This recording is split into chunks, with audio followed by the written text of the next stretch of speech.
Ganito lang guys kung paano magtali ng mga bakal. Ito ang mga basic kung paano magtali. Tara guys, panoorin natin hanggang sa dulo.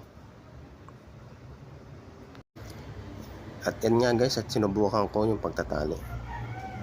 Makikita nyo guys, plant box yan sa isang ginawa naming bahay. Lahat ng uri ng mga bakal pwede siyang i-apply.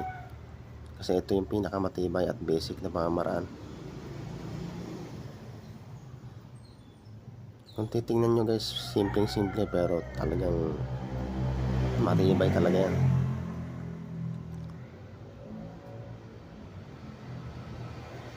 Lalo na pag butterfly style.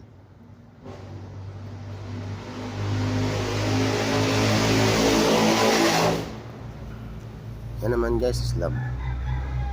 Sa slab yan guys.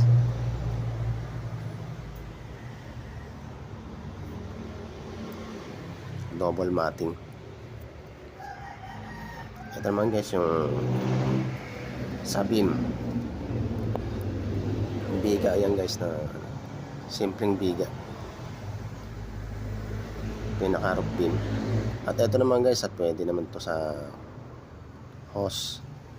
Kung paano talian ang hose. At pwedeng gamitin ang style na yan. At ito naman guys, mga hagdan sa countertop.